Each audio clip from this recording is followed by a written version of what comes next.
Era tal el despliegue de custodios que Chabrán tenía en Pinamar que no alcanzaba con los que estaban en la propia cuadra de su casa, sino también que por distintas cuadras había vehículos donde estaba la custodia, como en esta esquina. Un año después de aquel enorme logro profesional, cuando ya estábamos sumergidos en esa temporada de 1996-1997 que terminó como tragedia, teníamos como objetivo periodístico de máxima con José Luis conseguir una entrevista con Alfredo Chabrán. Para eso hacíamos recorridas y guardias en las cercanías de la casa del empresario, sin saber que cada uno de nuestros movimientos era seguido al detalle por sus custodios y por el policía Gustavo Preyeso y la denominada Banda de los Hornos. 3 días antes del crimen de José Luis, estábamos buscando una entrevista con el comisario de Pinamar, Alberto Gómez, a quien ya conocíamos con anterioridad por un tema de los robos en Pinamar. Llegamos aquí a la comisaría sabiendo que él estaba en un accidente que había habido aquí a pocos metros, y cuando estacionamos el vehículo en este lugar, sale un oficial que después resultó ser justamente Aníbal Luna y nos dice que el comisario estaba ahí enfrente. Después se supo que Aníbal Luna en ese momento llamó a Preyeso y a los horneros para avisarle que estábamos acá.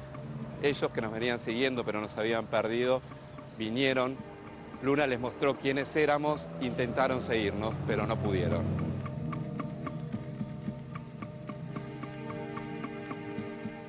Según demostró la justicia, el plan criminal se había empezado a pergeñar tiempo antes.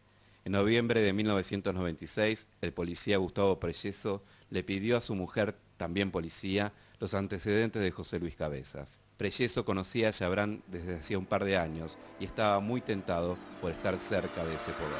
En este edificio, en pleno centro porteño, en la calle Carlos Pellegrini a 1100, donde están las oficinas de Alfredo Chabrán, se reunió el empresario con el asesino de José Luis Cabezas, Gustavo Preyeso, apenas un mes antes del crimen. Esta es la casa del empresario Oscar Andreani, donde se hizo la fiesta, donde se vio con vida por última vez a José Luis Cabezas. Yo lo dejé aquí en la puerta de entrada para ir a buscar un lugar para estacionar porque había muchos vehículos. José Luis me esperó aquí y bueno, fui a buscar un lugar en las inmediaciones.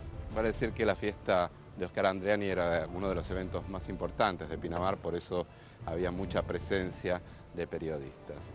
Lo que no sabíamos es que esa noche iba a terminar con la tragedia que terminó. En este lugar había un descampado donde yo estacioné el Ford Fiesta Blanco la noche de la fiesta de Oscar Andreani. Después de las 4 de la mañana me retiré y José Luis decidió quedarse porque estaba con los colegas que estaban cubriendo la fiesta.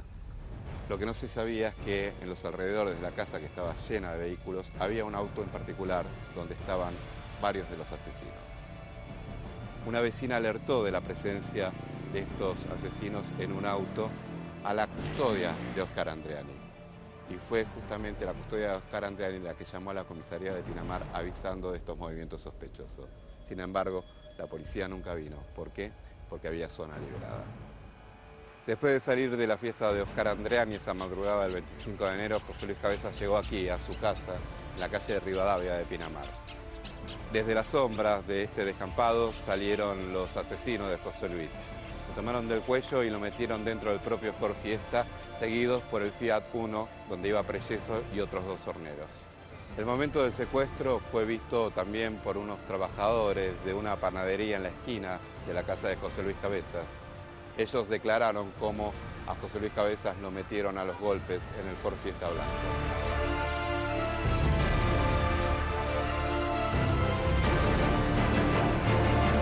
Por este camino vecinal que conduce a la Laguna Gran Salada, en General Madariaga, se llevaron a José Luis Cabezas aquella madrugada del 25 de enero de 1997. Después de conocido el hecho, después de conocido las circunstancias, siempre me impresionó, como amigo de José Luis, imaginar lo que pudieron haber sido esos momentos para José Luis, temiendo lo peor para su vida y seguramente pidiendo clemencia, algo que sus asesinos no tuvieron. Es un camino vecinal justamente que utilizaba el entonces gobernador de la provincia de Buenos Aires, Eduardo Duhalde, para ir a pescar a la Laguna Gran Salada. De hecho, el propio Duhalde pasó por este camino cuando aún estaba humeando el auto de José Luis Cabezas y cuando aún no se conocía nada de quién era la persona que había aparecido calcinada. Quien encontró el cuerpo de José Luis Cabezas fue el capataz de esta estancia, Manantiales, Pedro Guevara. El cuerpo todavía estaba allí y el auto estaba todavía humeando. Ese día, después de haber buscado desesperadamente a José Luis y de haberme enterado de la noticia de que una persona había aparecido asesinada y calcinada aquí en la cava de General Madariaga, llegué hasta el lugar, conducido por la policía, y aquí había un vallado, unas cintas policiales que impedían el paso. Entonces me mostraron algunos elementos que encontraron en el vehículo, me mostraron un pedazo de una bota tejana, me mostraron también las esposas, ahí me enteré que José Luis Cabezas también había estado esposado, me mostraron un reloj y me mostraron unas llaves. Esas llaves eran idénticas a las llaves que yo tenía, que eran de nuestra oficina en Pinamar. Cuando me sumergí en esta cava diabólica, el auto todavía estaba ahí. El Ford Fiesta que nos había alquilado la revista Noticias estaba acá. Me acerqué al lado del copiloto y estaba parado justamente acá el vehículo. Y bueno, vi ese cuadro espeluznante, el cuerpo de José Luis totalmente calcinado, atravesado en la puerta. Una persona que no se podía identificar, pero bueno, tenía todo el relato ya coincidente con esta historia. Me acerqué hasta el lado del guardabarro delantero derecho y vi que estaba chocado, como yo había dicho. Y volví para atrás, volví a ver esa imagen que nunca más en mi vida me voy a olvidar. La verdad que me parecía increíble estar viendo eso y me parece hoy increíble que, habiendo cometido semejante barbarie, los asesinos no estén donde tienen que estar, que es en la cárcel. Cuando llegué a la cava hubo una cosa que realmente me sorprendió. Esta cava estaba, además del auto de José Luis Cabezas, estaba llena de policía, pero que no preservaban el lugar donde había un montón de pruebas que rastrillar. De hecho, me acuerdo de la escena de un policía tirando un cigarrillo y pisándolo con total desprecio por la información que obviamente había aquí que recolectar para saber quiénes eran los asesinos.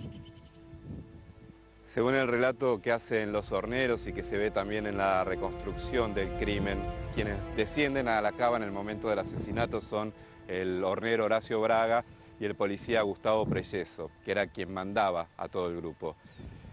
Bajan con un bidón de nafta, es Preyeso que contra esta pared lo coloca de espaldas a José Luis Cabezas ya esposado y le dispara varias veces, pegándole 2 tiros en la cabeza. Le ordena a Braga que lo rocíe con el combustible y que prenda fuego el auto. Según dijo Braga, él se resistió, pero ante la amenaza de Preyeso así lo hizo, y fue así que prendieron fuego tanto el auto como el cuerpo de José Luis.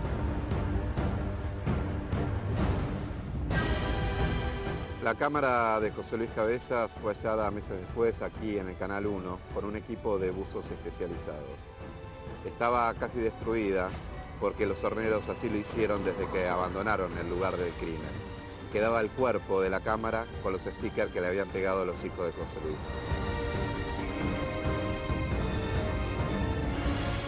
Con el paso del tiempo, este lugar se convirtió como una especie de santuario de homenaje a José Luis Cabezas y de incluso mucha gente que le pedía milagros. Lamentablemente, hoy está totalmente abandonado y parece una humillación más a todos los homenajes que se le hizo a José Luis Cabezas.